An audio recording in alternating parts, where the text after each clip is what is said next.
Hello, friends. Nayaswami Hriman here.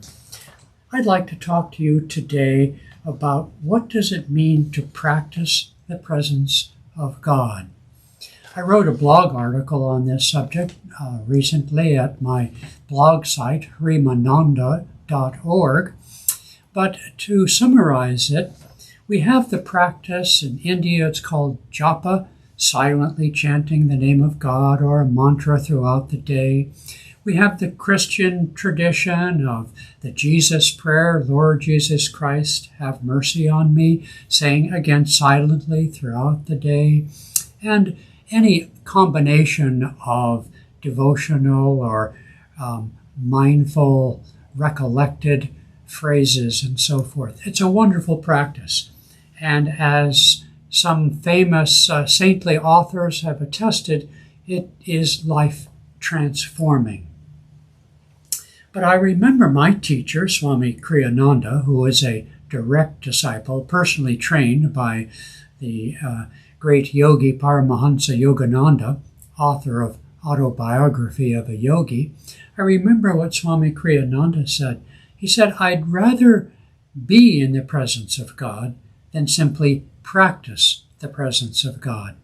And that's the distinction I'd like to share with you today. It's akin to the distinction between practicing meditation and meditating. Yogananda once said that when motion ceases, God begins.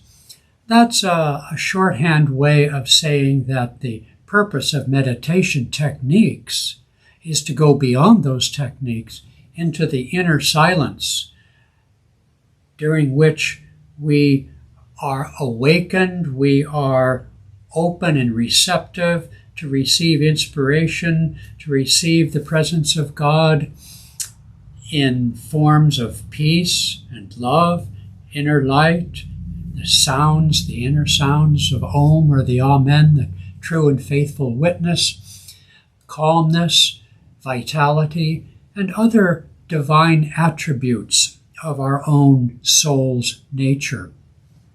Some people even have visions of God in the form they hold dear and beloved.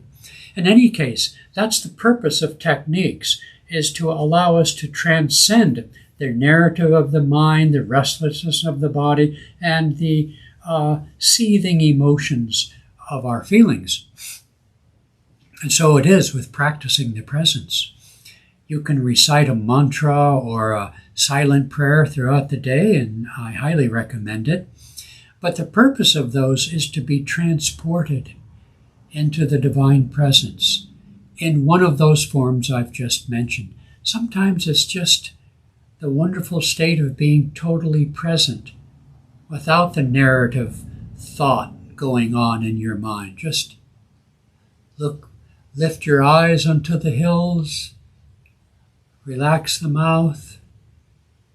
You can do this at a stoplight, you can do this between phone calls, and of course, in meditation.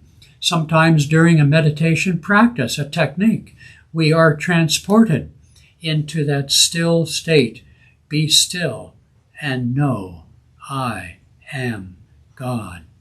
And so this distinction is worthwhile because the practices of spirituality, the practices of yoga, of religion, and so forth, are all designed to awaken us to that higher state. But all too often we get enmeshed in the in enjoying chanting or enjoying an affirmation or reading aloud or silently beautiful prayers. All of that has its place. We see in the Christian monastic tradition, they did prayers at various hours of the day, but too few of them, as St. Teresa of Avila and St. John of the Cross attested, and St. Francis, too few of them go beyond the effort, go beyond the movement of energy. To as many as received him, to them gave he the power. And so this is a reminder to, whether in prayer and meditation or throughout the day, both, to go beyond your thoughts, go beyond your spiritual efforts to receive.